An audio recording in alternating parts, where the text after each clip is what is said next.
Cinema స్టార్లు రాజకీయాల్లోకి రావడం తొలి ఎన్నికల్లోనే ప్రభావాన్ని చూపడంపై ఎప్పుడూ ఆసక్తికరమైన చర్చ కొనసాగుతోంది. గతంలో చిరంజీవి ప్రజారాజ్యం పెట్టినప్పుడు, పవన్ కళ్యాణ్ జనసేన స్థాపించినప్పుడు భారీ అంచనాలున్నప్పటికీ ఫలితాలు మాత్రం అందుకు భిన్నంగా వచ్చాయి. చిరంజీవి 2 చోట్ల పోటీ చేసి 1 చోట మాత్రమే గెలవగా, పవన్ కళ్యాణ్ తన తొలి ఎన్నికల్లో 2 చోట్ల ఓటమి పాలయ్యారు.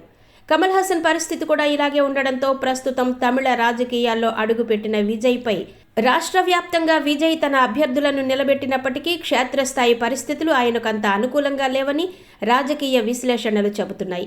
దాదాపు అన్ని సర్వేలు విజయ్ పార్టీకి 10% వరకు ఓట్లొచ్చే అవకాశం ఉందని అంచనా వేస్తున్నా సీట్లు సాధించడం మాత్రం అందని ద్రాక్షే అని స్పష్టం చేస్తున్నాయి. డీఎంకే, అన్నా డీఎంకే వంటి బలమైన ప్రాంతీయ పార్టీల మధ్య ఒక సినిమా హీరో ఓట్లను సీట్లుగా మార్చుకోవడం ప్రస్తుత పరిస్థితుల్లో అంత సులభం కాదని ఈ సర్వేల సారాంశం. అయితే డీఎంకే, అన్నా డీఎంకేలు నేరుగా పోటీలో లేని సుమారు 25 నియోజకవర్గాల్లో విజయ్ తన సత్తా చాటే అవకాశం ఉందని కొందరు భావిస్తున్నారు. పొత్తుల్లో భాగంగా కాంగ్రెస్, బీజేపీ వంటి జాతీయ పార్టీలకు కేటాయించిన ఈ స్థానాల్లో ప్రజలు విజయ్ వైపు మొగ్గు చూపితే అది ఆయనకు కలిసొచ్చే అంశం. మరోవైపు విజయ్ రాజకీయ ప్రవేశం వల్ల ప్రభుత్వ వ్యతిరేక ఓటు చీలిపోయి అది పరోక్షంగా అధికార డీఎంకే పార్టీకే లబ్ధి చేకూరుస్తుందనే విశ్లేషణలు కూడా బలంగా వినిపిస్తున్నాయి.